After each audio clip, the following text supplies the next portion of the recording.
very much, Sister Kat. Sister Kat has asked this opportunity to really thank our church and the people who really helped her in times of trials. And she is already and have decided to follow the Lord in water baptism on this 3rd week of July. And we praise the Lord that he has been a part of the Altuba family. Yung ating G group po sa Altuba has been very supportive of her, and they really serve as a refuge for her in times of testing. The difficulty that she faced over the last 2 months was not really that easy. Hindi mo talaga madali. But we praise the Lord that as we humble ourselves before Him, God will really save us. Amen po lang. Liligtas tayo ng Panginoon. And I thank the Lord for her life, for having the courage to stand and recognize the struggle that she had faced, the failures that she committed, most of all, the trust that she had in her heart during those times that she's waiting for God's salvation and God's response to her prayer. So, nagpapasalamat po tayo sa Panginoon sa kanyang buhay. And it's always a joy to see a sister or a brother na totoong nakita natin in real life how God really is keeping us safe because He is sovereign. No? Madalas bumibitaw tayo, but God will never let us go. God will continually run after us at patuloy tayo na yakapin ng Panginoon sa mga lalo sa panahon ng ating kailangan. And we've seen that in the life of our sister, and we praise the Lord sa ginawa niya sa kanyang green po, Panginoon. So let me just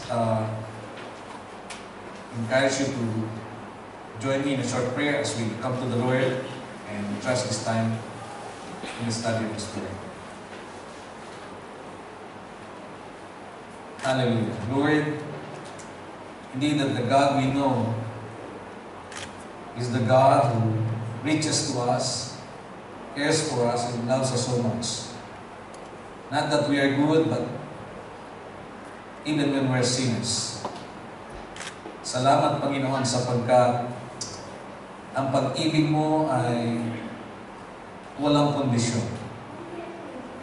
And because of this, we are assured, O God, that indeed you'll never leave us nor forsake us. We thank you for the life of our sister. And we thank you that even now, O God, we can see and we can feel your grace overflowing sa kanyang buhay at sa buhay din ng bawat sa amin. In the same way that you love this sister, ganun din po kami, Panginoon, sa iyong harapan. We ask right now, God, in the name of the Lord Jesus Christ, as we study your word, let your Holy Spirit, our teacher, our counselor, be the one to teach us your truth. And I pray that you'll find our hearts, our minds, willing and ready to receive your word with enthusiasm and excitement, because indeed we love you, Lord, and you love us also. Salamat, Panginoon, sa pagkakataon ito, and we just commit to you this time. Let there be joy as we study your word. These are praying in Jesus' name. Now God's people say, Amen. Amen. Palakpakan mo natin ang Panginoon. Praise God. Praise the Lord. A rich man who had a habit of really giving gifts to his father on his birthday was again trying to think of something that he could give to his father this coming days of his birthday. So, because he wants to, he thought that he has already outdone himself in giving something to his father. Medyo sa palagay niya, parang wala na siyang may bibigay na hindi matutuwa yung kanyang daddy. But again, on this year, the guy was again thinking of a great gift that will make his father happy and proud of him. So he thought of one thing. He thought again of something that will make his father be amazed, and really rejoice. So So, he built something, again, it's a bird, which can speak 5 languages and dance during speaking. Nakabili po siya ng ibon, nakapagsasalita ng 5 lingwahe. No? Kasama po dyan siyempre ang Tagalog. At may French pa. And so he sent this gift. And after a few weeks, he called his father and asked, "Dad, how do you like my gift?" "Of course, it's so delicious." So delicious. Brethren, Ephesians chapter 1 verse 3 says, "Praise be to the God and Father of our Lord Jesus Christ, who has blessed us with the heavenly realms, with every blessings in Christ." This passage will tell us, and it's telling us right now, that we are so blessed. God has blessed us tremendously with indeed a tremendous blessing from the heavenly realms through the Lord Jesus Christ. We are blessed, we are gifted. And the question is, what are we doing with God's blessing and God's gift to us? Anong ginagawa natin sa mapagpapala ng Panginoon sa ating buhay sa Kanyang nakalob sa atin? That's why this month, we are focusing our study in the area of Christian stewardship. Christian stewardship. When we are talking about stewardship, it's so familiar because whenever we are riding boat, there's what we call a ship steward or ship steward. When we are in an airplane going back to our country for vacation, we have the steward or stewardess. They don't own the plane, they don't own the ship, but they are taking care and managing the affairs of those ships and planes. They were given responsibility to take care of it by the company whom they're working with and hire them. So stewardship in the original word came from the word oikonomos. Oikonomos, which means a manager of a household or state. A manager of a household or state. That's why Christian stewardship is simply defined as the proper management of what God has entrusted to Christians. Again, Christian stewardship is the proper management of what God has entrusted to Christians. Now, this topic may be heard by most of us for many times. Unfortunately, we have a wrong notion that this topic is only preached whenever there is a financial crisis inside the church. Kapag nasa crisis ang church, we need to speak about stewardship. We thought that it is all about money. No. Stewardship is not how much we give. It is on how we live. Let me repeat that again. Stewardship is not how much we give, but it is on how we live our lives. That's why I entitled God's message this afternoon as charged to be in charge. Okay? Pakisabi sa katabi mo, kapatid, you are charged to be in charge. What do I mean by that? Okay? 1 Corinthians chapter 4, verse 1 and 2. We'll read this all together. You don't have to rise up. Let's read this loud and all together. Ready? Begin. So then, men ought to regard us as servants of Christ and as those entrusted with the secret things of God. Now, it is required that those who have been given a trust must prove faithful. This short passage, mga kapatid, will show to us something about stewardship. But there are 3 things that I would like for us to study this evening, considering during the area of stewardship, or Christian stewardship. First, we'll talk about the belief of a Christian steward. The beliefs of a Christian steward. What are the conviction of a Christian steward? Kung tayo po ay steward ng Panginoon, ano ang ating pinaniniwalaan, ano ang ating conviction, ano ang ating pananampalataya? First, if you are a faithful, or sabihin natin, good Christian steward, you will consider this truth, that everything belongs to God. Everything belongs to God. Ang isang mabuting katiwala ng Panginoon ay kinikilala ng lahat ng bagay sa ibabaw ng mundo ay pagmayari ng Diyos. Psalm 24 verse 1 says, "The earth is the Lord's and all it contains. the world and those who dwell in it. For He has founded it upon the seas and established it upon the rivers.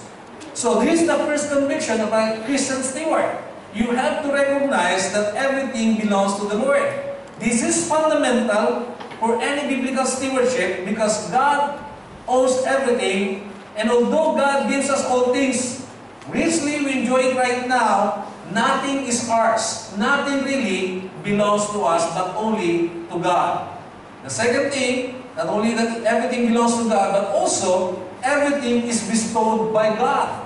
It means God is the provider. Deuteronomy chapter 8, verse 17 to 18 says, "Oh, we might say, my power and strength and the strength of my hands have produced this wealth for me. But remember the Lord your God, for it is who gives you the ability to produce wealth, and so confirms His covenant, which He swore to your forefathers as it is today."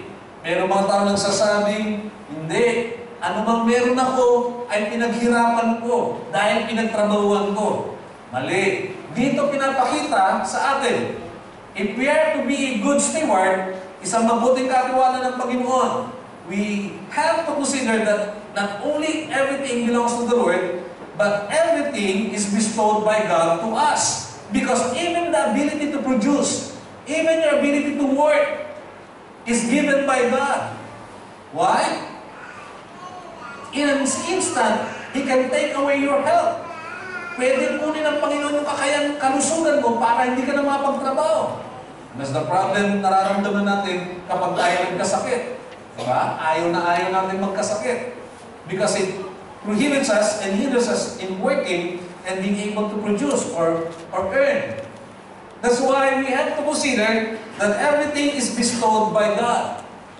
Brothers and sisters in the Lord, unless a Christian settles these issues, that God is the owner and provider of everything, he or she may be a victim of wrong pursuit of wealth. The reason why a good Christian steward should consider this and should settle this immediately, because he will always be a candidate, a prospect to be a victim of wrong pursuit of wealth. Kapag hindi ganito yung kanyang conviction, kapag hindi yung ganito yung kanyang paniniwala. Diba? We have seen lots of people, even the Philippines, we have seen already different schemes, ways, how people, for the love of money and for the pursuit of wealth, are doing evil things. In fact, maraming napaka-creative sa ating bansa. Paano ginagawa yan? Para lang magkapera. At ginagawa lahat para kung magkapera. There's one story of a guy. Because a man bought a camel from a local farmer for 1,000 dirhams. Meron nagbebenta ng camel sa halagang 1,000 dirhams, and this man bought that camel. The farmer agreed to deliver that camel the next day. The next day, the farmer drove up and said, "Sorry, but I got some bad news. Because the camel died."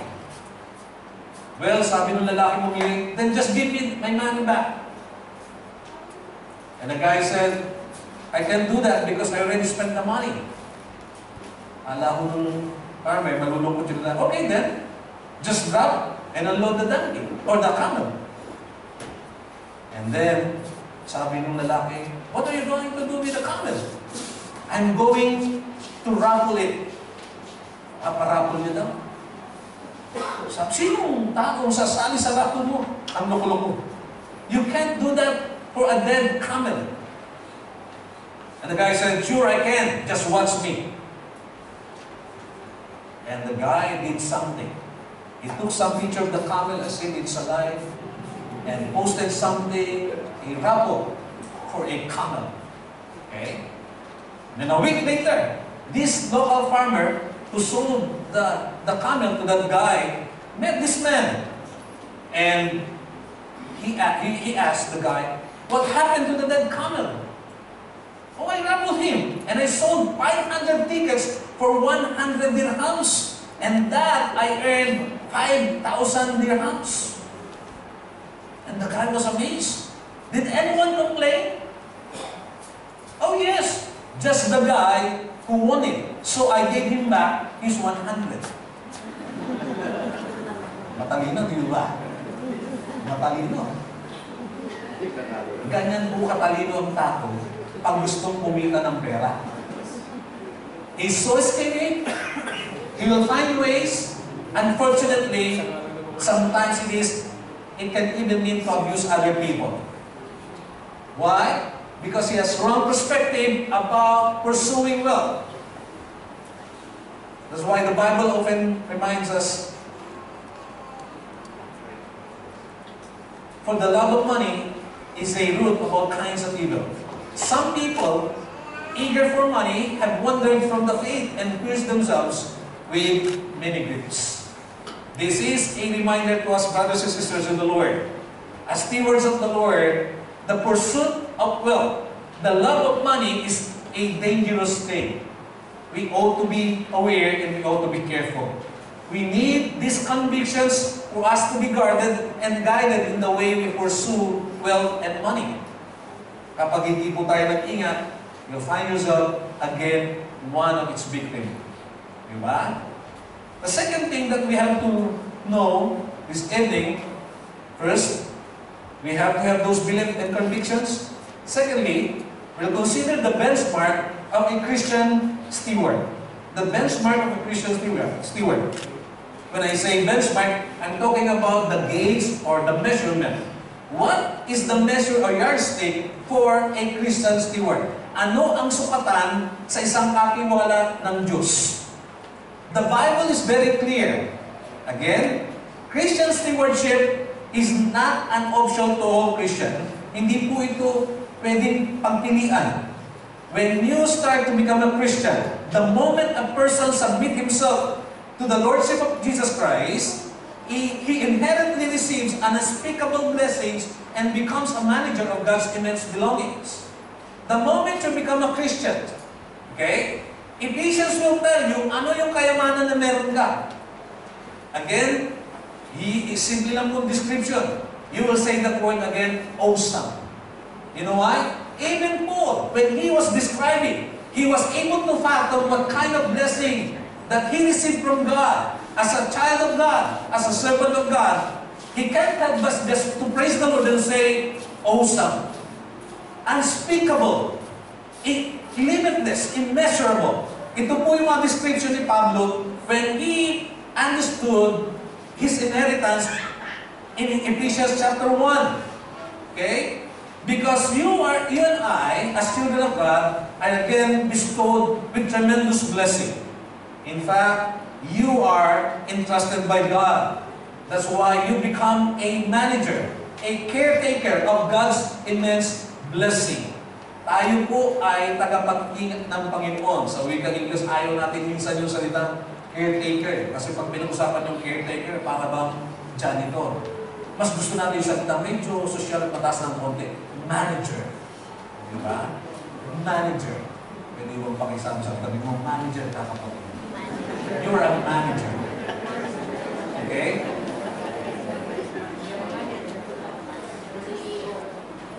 The question is, are you a good or bad manager? Yun ang tanong. Hindi po tanong kung ikaw bilang Kristiyano ay isang steward or manager ng Panginoon. The moment na magtiwala ka sa Panginoon, isubo mo yung buhay mo sa Kanya, you're already a manager of God. The only question is whether you are a good or bad manager. What is the test for good measurement or management or stewardship? Verse 2, it says, it is required that those who have been given a trust must prove faithful. So the measuring stick, okay, the standard, the level where we are going to be measured is that word faithfulness. Faithfulness. Okay? Let me explain to you this passage for very quick. Now, this passage was written by Paul to the church at Corinth, whom he is rebuking. Inukorek ni Paul. You know why? There's a struggle within. Because their carnality was manifested by the spirit of competition and partisanship. Doon sa loob ng church, yan, para makita niyo po, ang church hindi rin po libre sa mga pagpupula at kasalanan. Paul was addressing the church, may problema. They were carnals. Why carnals? Because they were competing. There's partisanship. Parang mapolitika rin. Okay? In chapter 3, the previous chapter, verse 4, Paul is saying to them, when one says, I follow Paul, and another, I follow Apollos, are you not mere men? Para sinasabi ni Pablo, pag sinasabi yan, di ba kayo nagiging totoong likas na tao lang? Okay. This should not be the case. Because they were all servants with different tasks from God. Problema, si Pablo po ay kinukumpara kay Apollos. Because Apollos is a good speaker, is a good preacher. And Paul is a good thinker, a mentor, an apostle. So, Apollos is better when it comes to speaking. Right? And Paul is telling them, this should not be the case. There's no such competition in the church of God. Dapat wala hong competition, pero ba't may nangyayari? Here in our text, Paul is telling us in verse 2 that the measuring criteria for all God's stewards or faithfulness is not when he is good in delivering his message or when he has everything or greater things. It is accomplishing our God-given task through the gifts of God according to the design of God, and that is faithfulness. It doesn't matter kung malaking pinagkatiwala sa ng Panginoon. It doesn't matter kung maliit yung binigay sa ng Panginoon. The measuring stick is whether you are faithful in doing those things. Kahit madami kang assignment, pero hindi mo lang ginagawa, mas mabuti pa yung isa na na-accomplish niya yung isang assignment. Amen po ba? That's faithfulness.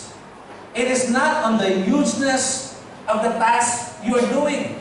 Wala po yan sa dami ng ginagawa mo. Hindi po. Kung ikaw ay matapat, kahit doon sa konting ginagawa. That's why Paul is saying, again, it is required that those who've been given a task must prove faithful. Ladies and gentlemen, it is required as Christian stewards for us to be faithful. Not to be eloquent or have many gifts, only to be faithful. There's so many who will be rewarded someday, not because they did something great.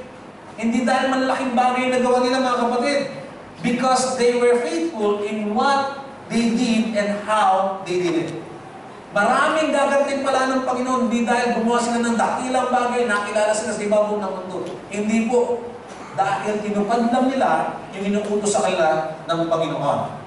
Kaya nga, sa ating pamumuhay bilang mga Kristiyano, whenever we live our Christian lives, the only measuring stick will always be, are you faithful in whatever you're doing for the Lord? Matapat ka ba sa ginagawa mo para sa Panginoon? There's no comparison of tasks. There's no comparison of abilities. There should only be faithfulness. A question whether you are true and faithful to what you're doing. That's why we appreciate that even in the church, if you notice, that even the people who are leading us are even so willing to serve us outside whenever we eat, or whatever we can do for you whenever you are having some kind of problems. You always hear it to us that this church is committed in helping you, brothers and sisters in the Lord, especially in your struggle in your work, in as much as we can really help you. Ano po? Because this is our joy. This is our task as God's servant. Pero hindi po ito sukutan kung ikaw ay magaling o ikaw ay mas kilala. Ang sukutan po dito ay kung magtatapat ka sa Panginoon. Marami po sa atin dito ay naglilingkod sa labas para magpakain. Have you noticed? Every Friday, they're feeding us. How many of us? Almost 150, more than 150, and they're going to feed us. Without any words, without any complaint, without any murmuring, they are very joyful in giving you the food na dapat mong tanggapin sa panahon na pagkatapos ng gawain. Why? This is the joy of those people who are serving when they are found faithful in the little things that they're doing. Mga kapatid, when we do something for God according to the abilities given by God, that is faithfulness. Okay? Being honest doon sa pinagagawa ng Panginoon, at the same time, doon sa mga kakayanan na binigay sa atin ng Panginoon. If God called you to just help, you don't have to lead a Bible study, you don't have to lead the singing. Because God, when He sees you faithful, ito maganda. Dito ako excited, mga kapatid. If God sees you faithful in little things, ano sabi? He was entrusted with little things will be entrusted with greater things. God is sometimes just looking in our hearts whether we can be trusted. And later on, He's going to give us bigger tasks. But those who are aspiring for bigger tasks, God will definitely rebuke them and declare to them, those who want to be great must first become a servant. Dapat matuto muna silang maglingkod at magpakababa. Diba? That is God's design. Doing God's work according to the abilities God has given us.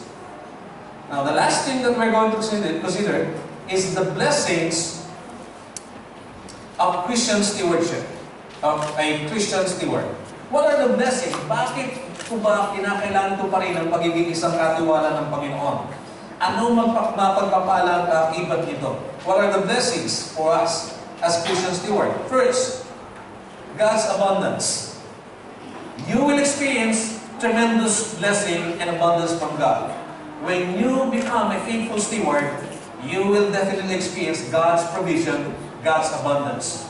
It was Sir John Templeton, the founder of Templeton Funds, who said, I have observed 100,000 families over my years of investment counseling. I always saw greater prosperity and happiness among those families who tithe than among those who didn't. 100,000 ang kanya naging kliyente, mga kapatid, for investment counseling. Tinuturuan niya yung mga tao kung paano mag-invest, gamitin yung walang pera. At isang bagay na tuklasan niya, mas maraming tao ang mas masaya at mas pinagpala na mga taong marunong magbigay sa Panginoon kaysa sa mga taong hindi. Mas masaya daw sila. Ito po yung natuklasan niya. Sabi po ni Sir John Templeton. And it's true. Whenever we become faithful as stewards of God, God will definitely provide everything and He is going to make it overflow or let it overflow in your life. Mas lalo niyang padadaluyin sapagkat alam niya na dinadaluyan kanya ng pagpapala para rin sa ibang tao. Amen po ba? Pero kapag hindi ka dinadaluyan ng pagpapala, ba't kanya bibigyan? If you're not becoming a channel of God's blessing, why will God extend to you a tremendous blessing? No. It is always dependent doon sa ating ginagawang pagpapaubaya sa Panginoon sa paggamit sa atin. God needs to bless you because He knows He's going to use you as a blessing to many. Kaya minsan papaalala po natin sa bawat isa, pakisabi sa katabi mo, kapatid, you are a blessing. Maging pagpapala ka sa iyong kapatid. Secondly, another blessing from God's of being Christian steward, God's abundance. Secondly, God's approval. Well, we are longing to hear when God will say to us after fulfilling our duty, kung meron po tayong inaantay na approval, walang iba kundi approval ng Panginoon. When we are going to hear, well done, good, my faithful servant. People will commend you for something. And honestly, I appreciate those who would say to me, Pastor, I'm blessed by your message. Yes. But you know what? Deep in my heart, there's always a longing to hear God saying to me, well done, good and faithful servant.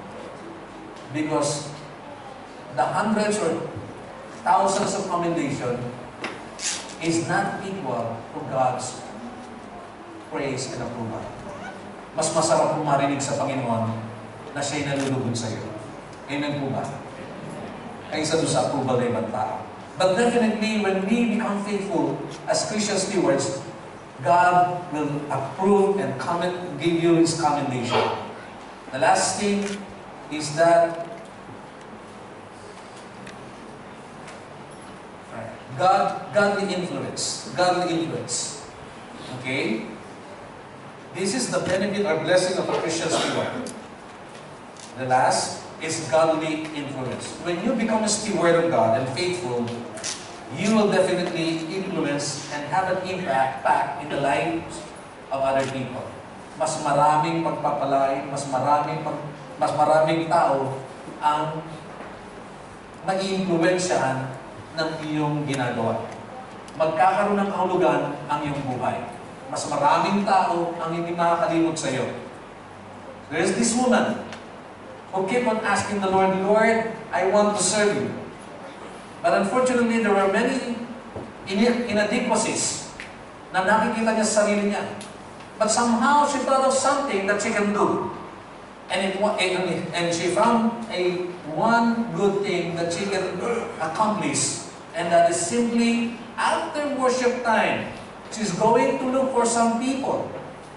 Naghahanap po siya ng mga tao. She's going to look for some people who has no place to go to na walang makakainan because malayo yung kalang church. So what she's doing is that she's going to reserve just 2 plates in her whole house. Okay? A dinner for 2 or for 3 pa. Kasama siya kasi. Every time, every worship time, after that worship service, she's going to look for somebody whom she finds who's there's no place to go sa kanilang pagkatapos ng gawain. At the times, nahihirapan na makasumpong ng kakainan. So this woman did this. Every Friday, ng worship time, pagkatapos nila, she's already scouting for a person na pwede niya invite. Every time. She did this for 20 years. Every time. 20 years. You know what happened? The day came that she died.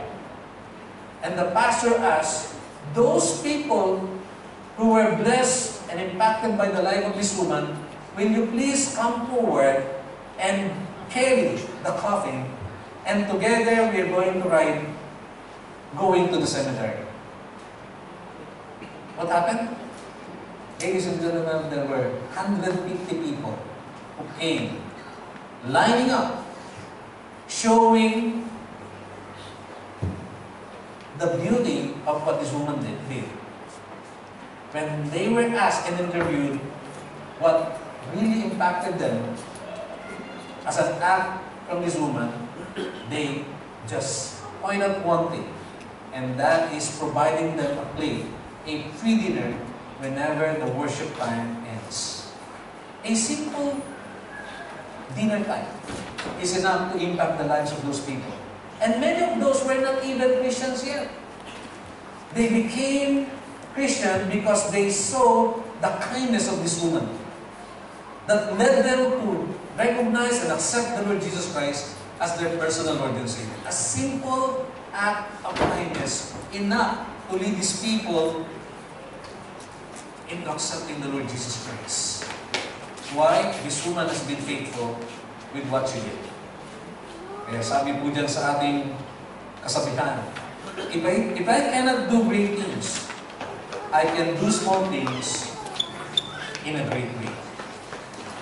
You may not do great things, ladies and gentlemen, but you can do small things in greater way. Amen po ba? Pwede ka maging pagpapala sa ibang tao na nasa paligid mo. Maaaring yung kapatid na may pangangailangan o pwede nangangailangan ng balikan na pwedeng iyakan. We are always saying that we are a family. How well do you know the person beside you? How well do you know the person behind you? How well do you know the person before you, in front of you? Mga kapatid, we are all Christian stewards. We are charged to be in charge of God's wealth, God's blessing. But we need to have these convictions or beliefs. We need to observe the benchmark, which is faithfulness. And we need to understand that there is a blessing in being a Christian steward. Are you ready to gain those blessings? Let's all bow our heads. Let's pray. Father, in the name of the Lord Jesus Christ, we thank you for reminding us that we are all Christian stewards because of what we have received from you. First, our salvation, the gifts and talents that goes with it. And we thank you, Lord, that our simple living, the way we live, can influence others and have an impact in the life of other people. Lord, we live in a world that is so selfish. And this world needs people who will be faithful stewards of what you have entrusted. And I ask that as you look around, even inside this church, you will find many who will pass the test, who will be faithful in serving you in little ways. Oh, how we love you, Lord, and how we love your family. For continually growing to be as one, to care for one another, to help each other in times of trials, in times of difficulties and failures. We thank you for the simple task that you have called us, that we can be faithful and show that we love you. And so tonight, I ask in the name of the Lord Jesus Christ, rekindle the fire and the joy within us, O God. The joy of being your steward, so that we can win your approval when the time comes, saying and declaring to us, well done, my good and faithful servant. Hallelujah. We thank you, Lord, for your word. We cherish it in our hearts right now. We love you. In Jesus' name we pray. Amen. At this moment, we're going to celebrate what God has entrusted to us, the Lord's Supper. This is a once-a-month occasion that we're doing in remembrance of what the Lord has done. May I invite everyone who has a personal relationship with the Lord Jesus Christ. If you have accepted the Lord Jesus Christ as your personal Lord and Savior, you can take part of this table, being reminded of the love of God and what He's done for us. May I call out the elders?